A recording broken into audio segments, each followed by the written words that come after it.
Shavua Tov, Akutavach. We enter into another week in which we are worried, concerned. We don't know what kitrugim, what churches are there up above in heaven, but things happen in this world, particularly in the area around where the Baal Shem Tov stories took place, that cause great worry in the world, great concern. As stories of tzaddikim, particularly stories from the book of the Baal Shem Tov, bring blessing to the world and are segula for every good thing, I personally pray through telling these stories that Hashem will lift His kitrugim from this world and will make this world a peace, a world of peace, a world of blessing. Story of tonight, number 66 of the Shivchei Baal Shem Tov, is called the Shlichus of Rabbi Aharon of Karlin, the mission of Rabbi Aharon of Karlin. Rabbi Aharon of Karlin is a chassid of the Mesricher Maggid.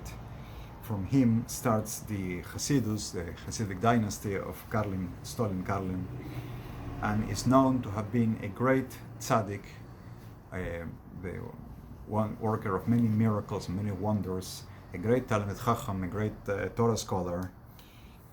And without further introduction, let's go into the story. Harav Hagadol Moreno Dov Zechon Lebracha Mesrich. The great Rav, our teacher, Dov, of blessed memory of Mesrich, the Maggid, Tziva Pamechas, once he gave a order, a command to his disciple, his Talmid, Harav Moreno Aharon of Karlin.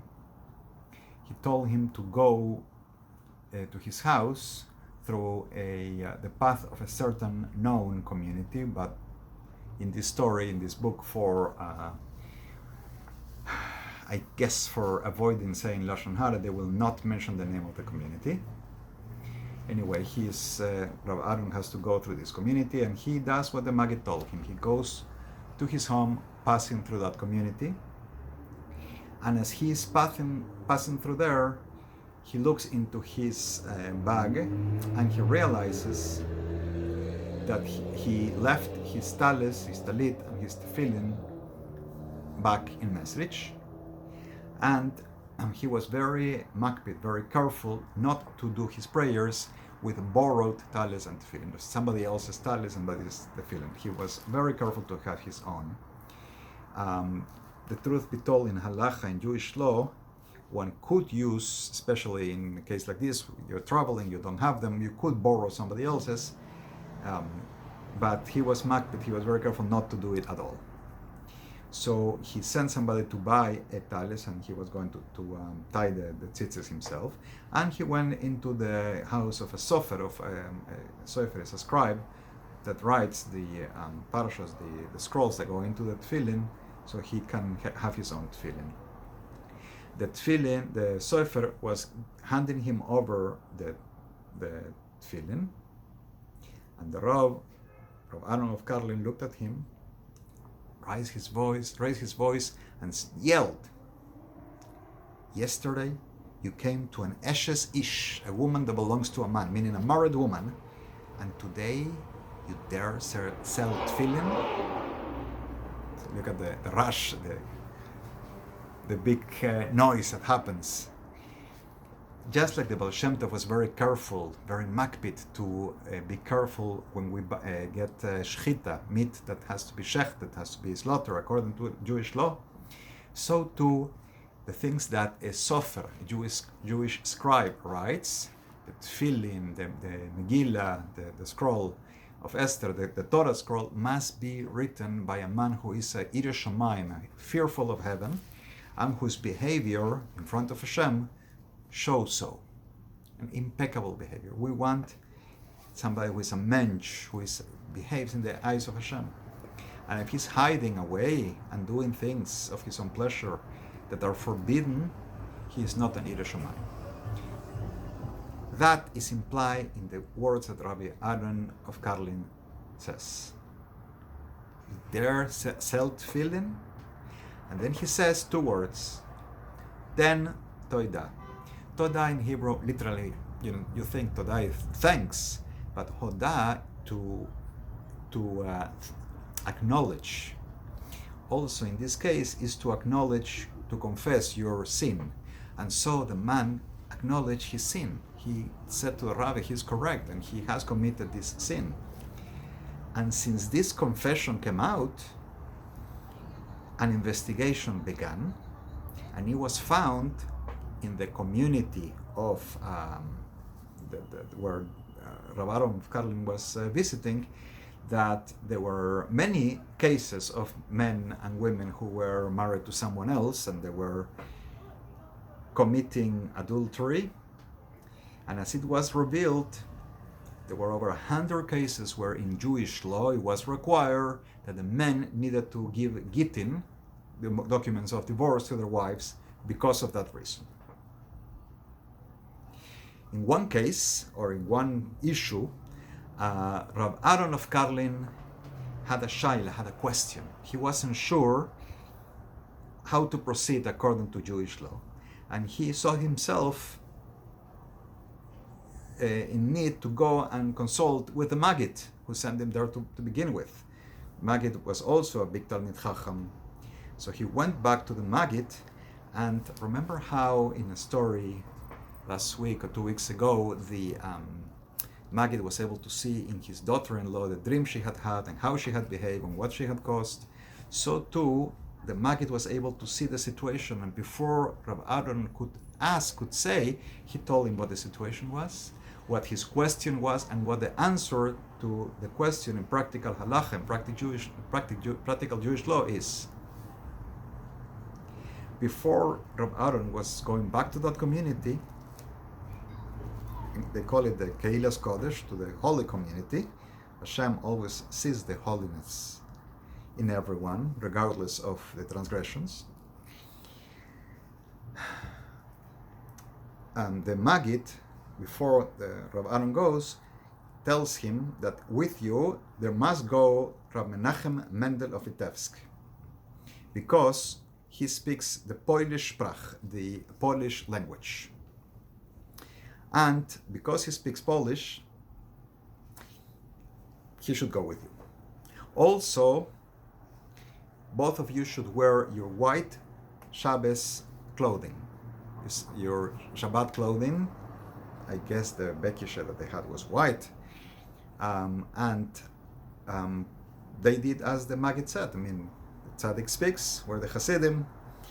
On the way there, Rabbi Menachem Mendel of Vitebsk said, here we're traveling to arrange gittin, divorces. Why is it necessary that I speak Polish? And why are we wearing Shabbos clothing?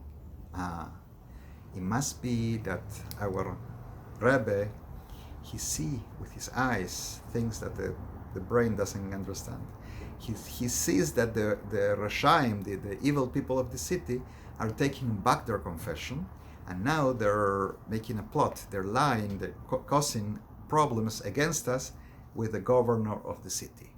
And so, through his view, and spiritual view, Rabbi Menachem Mendel of Vitebsk on the way there was able to see. And so it happened that when they arrived to the city, the governor has set orders for them to be arrested upon arrival. Indeed, the Rashaim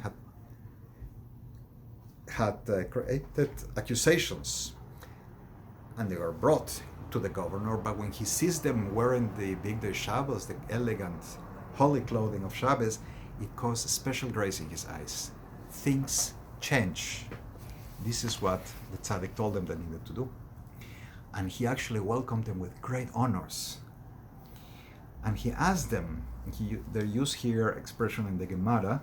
Obviously, I would think that the non-Jewish Polish governor of that community did not speak the language of the Gemara, but he asked them in a very polite, big way, what bring your gracious sages here to this community? So Rabbi Menachem Mendel of Vitebsk speaks to him, I guess in Polish, and tells him, our Rav, our teacher, Rav Aharon, here with me, is a man of God.